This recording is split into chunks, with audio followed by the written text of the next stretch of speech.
الشیطان الرجیم بسم اللہ الرحمن الرحیم یا ایھا الذین آمنوا توبوا الی اللہ توبۃ نصوحا صدق اللہ العظیم وصدق رسولہ النبی الامین الکریم ونحن علی ذلک لمن الشاہدین والشاکرین والحمد للہ رب العالمین۔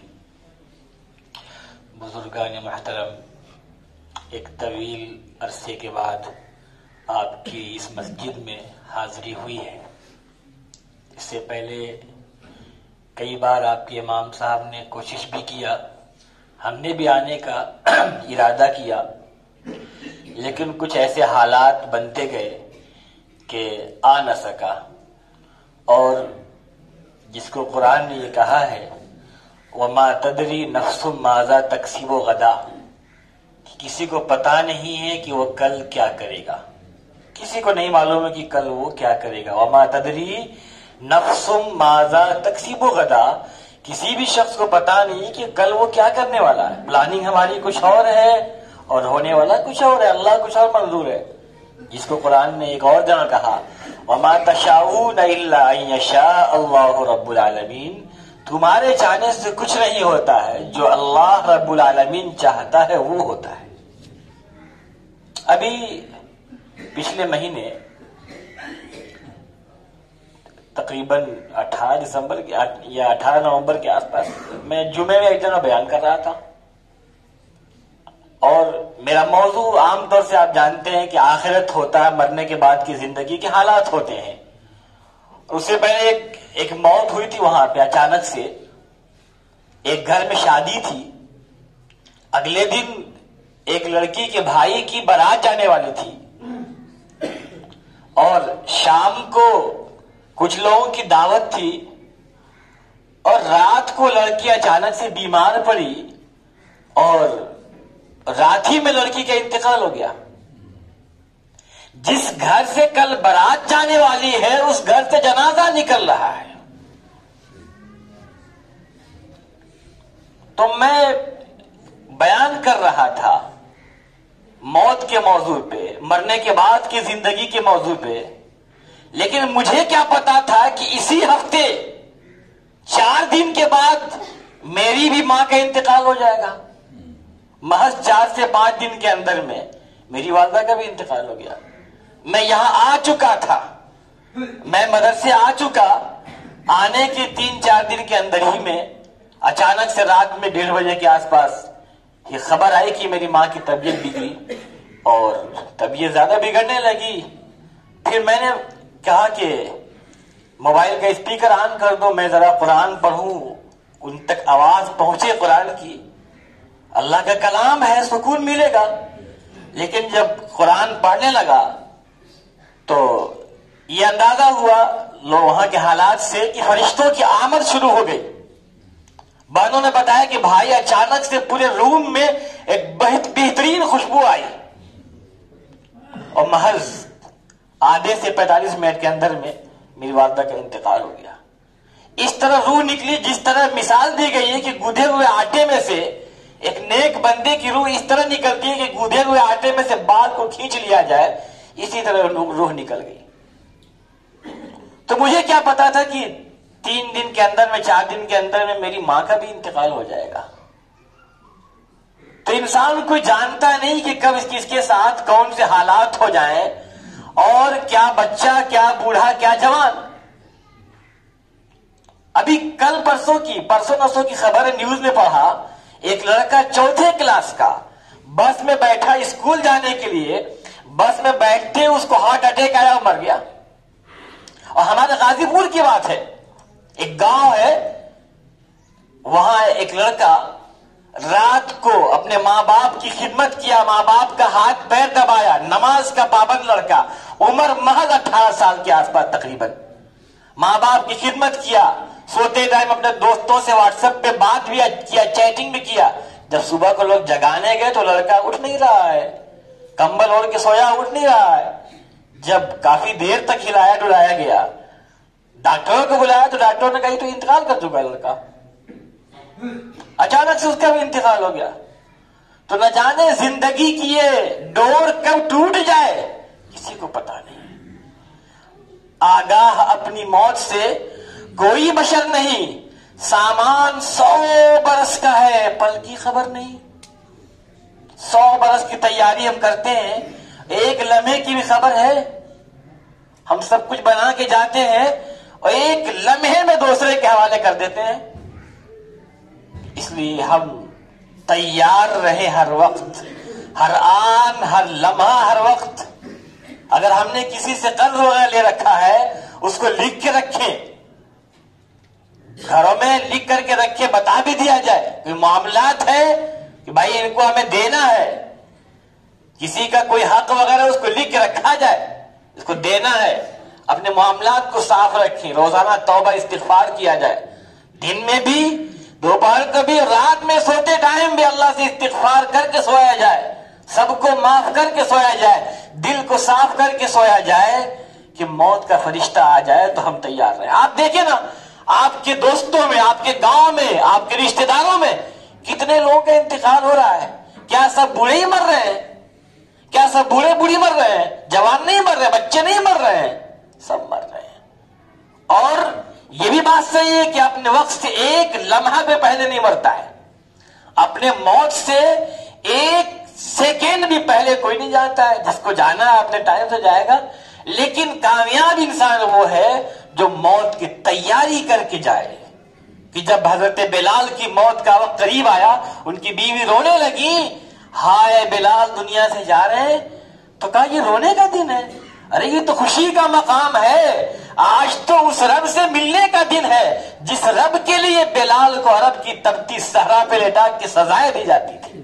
آج تو اس رب سے ملاقات کا دن ہے، تو ہم اپنی زندگی کو اللہ کے لیے ڈھال دیں، غلط چیزوں سے اپنے آپ کو بچائیں، گناہوں سے بچائیں، نیکیاں کریں، اچھے کام کریں، ہر کام میں نیت ہماری اچھی ہو، دنیا کی نیت میں ہر کام میں۔ اگر ہم دکان پہ بیٹھے ہوئے ہیں، اپنے کھیت میں بیٹھے ہوئے ہیں، ہم مزدوری کر رہے ہیں، تو دل میں یہ نیت ہو کہ حلال روٹی کمانا یہ اللہ کو پسندیدہ ہے، حلال کمائی کمانا اللہ کو پسندیدہ ہے، یہ ضروری ہے۔ اور جب ہم حلال نیت کریں گے تو ہمارا کھیتوں میں کام کرنا، دکانوں پہ بیٹھنا، آفیسر میں بیٹھنا، یہ سب کا سب عبادت بن جائے گا، ایک لمحہ بھی ہمارا ضائع نہیں ہوگا۔ یہاں تک کہ ہم سو رہے ہیں تو سوئے بھی اس نیت سے کہ ہم جب سو لیں گے تو دن بھر کی تھکاوٹ ختم ہو جائے گی، تو پھر صبح کو اٹھ کر کے ہم اللہ کا ذکر کریں گے، تو رات کا سونا بھی تو عبادت ہو گیا نا۔ تو ہم ہر لمحے اپنی نیت کو اچھی رکھیں کہ ہمیں نیک کام کرنا ہے، حلال چیزیں اختیار کرنا ہے، حرام چیزوں سے بچنا ہے، اور خوب توبہ استغفار کرنا ہے۔ ہر وقت اللہ تعالیٰ سے توبہ کرتے رہیں، استغفار کرتے رہیں۔ بس آخری بات سن لیجئے، اس کے بعد تقریر ختم۔ ہم اللہ تعالیٰ سے ہر ٹائم استغفار کرتے رہیں، نہ جانے کس وقت آنکھ بند ہو جائے، کب دنیا سے جانا ہو جائے، فرشتہ کب آ جائے، ہم توبہ کر کے جائیں۔ پچھلی امت میں بنی اسرائیل میں ایک شخص تھا جس کا نام تھا نسوح نام تھا اس کا۔ وہ دیکھنے میں تھا تو لڑکا، تھا تو مرد، لیکن دیکھنے میں لڑکی لگتا تھا وہ۔ نہ داڑھی نہ مونچھ، آواز بالکل پتلی، بالکل ظاہری خد و خال سے وہ لڑکی لکھتا تھا۔ اور کسی طرح سے اس زمانے کا جو بادشاہ تھا اس کے دربار تک اس کی رسائی ہو گئی۔ اب شاہی خاندان کی جو لڑکیاں تھیں وہ ان کی خدمت کرنے لگا، نسوح ان کی خدمت کرنے لگا۔ اب کچھ دنوں کے بعد شاہی خاندان کی لڑکیاں جب نہانے لگی تو یہ جا کے ان کو نہلاتا، ان کی میل چھڑاتا، ان کے صاف کرتا میل وغیرہ، ان کے مساج کرتا، پھر من ہی من آ کے توبہ بھی کرتا کہ اللہ مجھے معاف فرما دے، یہ تو غلط کام ہے کہ میں مرد ہو کر کے عورتوں کے میل صاف کر رہا ہوں، عورتوں کے باڈی کو چھو رہا ہوں، یہ تو میں گناہ کا کام کر رہا ہوں۔ توبہ کرے، پھر توبہ توڑ دے، اور پھر یہی کام کیا کرے، پھر جا کر کے نہلائے، ایک دن اتفاق سے بادشاہ کی لڑکی شہزادی نہانے گئی، اس کو بلایا کہ تم آؤ میری محل چھوڑاؤ۔ یہ شہزادی کو نہلانے کے لیے گیا۔ جب شہزادی کو نہلا لیا، نہلانے کے بعد کچھ دیر کے بعد شہزادی نے یہ اعلان کیا کہ میرا موتی غائب ہو گیا ہے، میرا جو ہار تھا موتی کا وہ غائب ہو گیا ہے۔ اب تلاش مچی تو جتنی خادمائیں تھیں سب تلاش میں لگی، لیکن موتی مل نہیں رہا تھا، سب پریشان حال۔ پھر آخر میں یہ اعلان کیا گیا کہ جتنی بھی خادمائیں ہیں، بادشاہ کے گھر کی جتنی خادمائیں ہیں، سب ننگی ہو جائیں، سب ننگے ہو کے دکھائیں کہ موتی کہاں چھپی ہوئے۔ اب اس کو یہ خیال ہوا نسو کو کہ اگر میں ننگا ہو گیا تب تو آج ہمارا پول ہی کھل جائے گا، کہ یہ تو مرد ہو کر کے یہاں عورتوں میں جو ہے عورت بنا بیٹھا ہوا ہے اور یہاں ہم تک کو نہلا رہا ہے، تب تو ہماری پھانسی کے علاوہ کوئی سزا بھی نہیں ہوگی، اب بڑی ذلت و رسوائی بھی ہوگی۔ تلاشی شروع ہوئی، تمام عورتوں کی تلاشی شروع ہوئی جو خادمائیں تھیں۔ اب یہ پریشان، یا اللہ کیا کریں؟ پھر توبہ شروع کیا، یا اللہ یہ بھی سامنے نہیں آیا تھا، چھپا ہوا تھا، یہ سامنے نہیں آیا تھا۔ اب یہ رونا شروع کیا من ہی من میں، اے اللہ تو کریم رب ہے، اے اللہ میں خطاکار بندہ ہوں، اے اللہ میں گناہگار بندہ ہوں، بار بار توبہ کرتا ہوں اور بار بار توبہ ہم سے ٹوٹ جاتی ہے، اے اللہ یہ آخری بار توبہ کر رہا ہوں، اللہ معاف کر دے، آج عزت بچا لے، آج کے بعد یہ غلط کام کبھی نہیں کروں گا، اے اللہ توبہ کر رہا ہوں، اللہ عزت تیرے ہاتھ میں ہے، اے اللہ بچا لے، اے اللہ اس رسوائی سے بچا لے، آج کے بعد یہ غلط کام کبھی نہیں کروں گا۔ من ہی من رو رہا ہے، توبہ کر رہا ہے، اللہ سے معافی مانگ رہا ہے۔ اتنے میں آواز آئی کہ نسو کہاں ہے، نسو کہاں، نسو کو بلاؤ، نسو کو بلاؤ۔ اب یہ اور گھبرایا کہ اب ہماری چیکنگ ہوگی، اور رونے لگا، من ہی من گھبرا رہا ہے اور من ہی من رو رہا ہے، روتے روتے اللہ سے اور استغفار کرتا، اللہ معاف فرما دے۔ پھر آواز آئی کہ نسو کو چھوڑ دو، موتی مل گیا، موتی مل گیا، نسو کو چھوڑ دو۔ پھر جب موتی مل گیا تو یہ بادشاہ کی بیٹی شہزادی کے پاس آیا، اس سے کہا کہ مجھے اجازت دیجیے، میں ذرا اپنے گھر جانا چاہتا ہوں۔ یہ اپنے گھر چلا گیا۔ اس کے بعد پھر بادشاہ کی بیٹی نے کچھ دنوں کے بعد بلوایا کہ ذرا آ جاؤ، میرے مساج کر دو، مجھے ذرا نہلا ولا دو۔ اس نے بہانہ بنایا کہ میرے ہاتھوں میں درد ہے، اب میں نہیں آ سکتا، کیونکہ توبہ کر چکا تھا اور اللہ سے اپنی سچی توبہ کیا تھا، تو کہا کہ اب میں نہیں آ سکتا، اب میرے ہاتھوں میں درد شدید ہو رہا ہے۔ اس کے بعد اس نے کیا کیا کہ جتنا اس کے پاس مال و دولت تھی سارا غریبوں میں بانٹ دیا، سب کچھ غریبوں میں بانٹ کر کے یہ چلا گیا دور، شہر سے کافی دور ایک پہاڑی پہ چلا گیا۔ وہاں جا کر کے پہاڑی پہ بیٹھ کر کے یہ اللہ اللہ کرنے لگا۔ حضرت مولانا روم نے اس واقعے کو لکھا ہے مثنوی میں، بعض لوگوں نے اس میں اور تفصیل بھی لکھی ہے۔ وہاں جا کے پہاڑی پہ شہر سے دور ہی عبادت کرنے لگا اور اس کا چرچا بڑا زور شور سے ہونے لگا کہ ایک اللہ کا نیک بندہ ہے جو تنہائی میں اللہ کی عبادت کرتا ہے۔ پھر وہاں پہ اس کو ایک بھینس چلتی ہوئی نظر آئی، ایک بھینس، تو دیکھا اس نے کہ کوئی اس کا بھینس کا مالک ہی نہیں ہے، تو یہ بھینس کو شام کو اپنے پاس باندھ لے گیا۔ پھر بھینس کی اس نیت سے بھینس کو باندھ لیا کہ جب بھینس کا مالک آئے گا تو مالک کو بھینس دے دوں گا۔ اس نے حفاظت کی نیت سے بھینس کو باندھ لیا تھا۔ اتفاق سے قافلہ وہاں سے گزرا تو قافلے والوں کو شدید پیاس لگی تھی، انہوں نے کہا اس سے کہ پلاؤ لا دو، تو ان سب کو اس نے دودھ پلایا۔ اور سب بڑے خوش ہوئے قافلے والے اس کو بڑا روپیہ پیسہ دیا لوگوں نے. اس نے کیا کیا, ان روپے پیسوں سے وہاں پہ ایک کنواں کھدوا دیا تاکہ جتنے راہگیر گزرے, مسافر گزرے, اس کنویں سے پانی پیے سیراب ہو جائے. چند دنوں کے بعد اس کی اتنی شہرت ہو گئی کہ جس بادشاہ کے گھر یہ کام کر رہا تھا, بادشاہ تک بھی یہ بات پہنچ گئی کہ ایک اللہ کا نیک بندہ ہے جو بہت پہنچی ہوئی ہستی ہے, جو بہت دور, شہر سے دور پہاڑ پر رہتا ہے. تو بادشاہ کی اس سے ملنے کی خواہش پیدا ہوئی. بادشاہ نے پیغام بھجوایا کہ اس کو بلا کے لاؤ, میں اس اللہ کے ولی سے ملنا چاہتا ہوں. تو اس کے دل میں خیال آیا کہ اگر بادشاہ سلامت میرے پاس, میں بادشاہ کے پاس جاتا ہوں تو میرا پل کھل جائے گا. یہ تو وہی بندہ ہے جو ہمارے گھر عورت بن کے رہ رہا تھا. تو اس نے اللہ سے دعا کیا, اللہ عزت تیرے ہاتھ میں.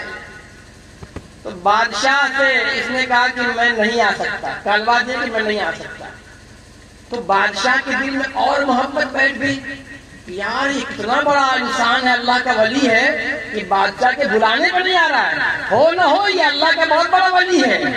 لہذا بادشاہ کی اس سے ملنے کی خواہش اور بڑھ گئی. تو بادشاہ نے کہا ٹھیک ہے, اگر وہ نہیں آتے ہیں تو ہم خود چل کے ان سے ملاقات کریں. لہذا بادشاہ اپنے تمام لاؤ لشکر کو لے کے چلے اس سے ملنے کے لیے. جب بادشاہ چلے ملنے کے لیے, اب اس کو جب معلوم ہوا تو اور پریشان حال. اللہ سے دعا کیا کہ اللہ عزت تیرے ہاتھ میں ہے, اللہ عزت تیرے ہاتھ میں ہے. اگر یہ بندہ آ گیا میرا سارا پول کھل جائے گا. میں کیا ہوں تو سب جانتا ہے, لیکن تجھے یہ پتا ہے کہ نصوح نے اب سچی توبہ کر لیا. اللہ عزت تیرے ہاتھ میں. اللہ کی مرضی دیکھی, اس نے دعا کیا. بادشاہ وہاں قریب پہنچ گیا. اس سے ملاقات سے پہلے ہی ملک الموت آئے اور بادشاہ کی روح تلف گئی. بادشاہ کہیں انتقال ہو گیا. لیکن جو بادشاہ کے لوگ تھے دیکھے کہ بادشاہ اس نیک بندے سے بڑے متاثر تھے, بڑے عقیدت مند تھے. تو لوگوں نے کہا کہ اب ہم ایک کام کریں گے, ہم اسی اللہ کے نیک بندے کو بادشاہ بنا دیتے ہیں. لہذا لوگوں نے اسے بادشاہ بنا دیا. کہاں سے اٹھا تھا کہاں پہنچ گیا. سچی توبہ نے کیا مقام عطا کیا کہ ایک شہزادی کے پاس سے نکلا توبہ کر کے, تو اللہ نے بادشاہت کے مقام تک پہنچا دیا. پھر وہی شہزادی جسے چھونا حرام تھا, جسے دیکھنا حرام تھا, اس شہزادی نے اسے نکاح کر دیا اور شہزادی اس کی زوجیت میں آ گئی. اب چند دنوں کے بعد اس کا دربار لگا ہوا تھا. لوگوں کے انصاف کے لیے وہاں پہ ایک شخص آیا اور آ کے کہتا ہے کہ حضرت ہماری بھینس غائب ہو گئی تھی, وہ بھینس ذرا آپ کھجوا دیجیے کہاں ہے, ہم اس کے تلاش میں بہت دن سے میری بھینس نہیں مل رہی ہے. تو بادشاہ نے کہا, وہی نصوح بادشاہ نے کہا کہ تمہاری بھینس میرے پاس ہے. اس نے کہا وہ کیسے؟ کہا ایک روز چر رہی تھی, میں نے حفاظت کے لیے اسے باندھ لیا تھا, وہ بھینس میرے پاس ہے. یہ جتنا مال میرا اپنا ذاتی ہے نا, یہ سب اسی بھینس کے ذریعے ہے. تم ہمارا آدھا مال لے لو, تم ہمارا جتنا بھی مال ہے اس کا آدھا مال تم لے کے جاؤ, تمہارا پورا کا پورا آدھا مال ہے. تو اس آنے والے انسان نے کہا کہ اے نصوح بادشاہ, نہ میں انسان ہوں, نہ میں انسان ہوں, نہ وہ بھینس کوئی بھینس تھی. جس بھینس کو آپ نے دیکھا تھا نہ وہ بھینس کوئی بھینس تھی, نہ میں انسان ہوں. ہم دو فرشتے تھے, وہ بھینس بھی فرشتہ تھی, میں بھی فرشتہ ہوں. آپ آزمائے جا رہے تھے, اللہ تعالیٰ نے آپ کو اس آزمائش میں کامیابی عطا فرمایا, آپ کامیاب ہو گئے. کہ انسان جب سچی توبہ کرتا ہے اللہ بندے کو نوازتا ہے, انسان بلند ہوتا جاتا ہے, ترقی کرتا جاتا ہے. اللہ تعالیٰ ہم سب کو صحیح باتوں پہ عمل کرنے کی توفیق عطا فرمائے. وآخر دعوانا ان الحمد للہ رب العالمین.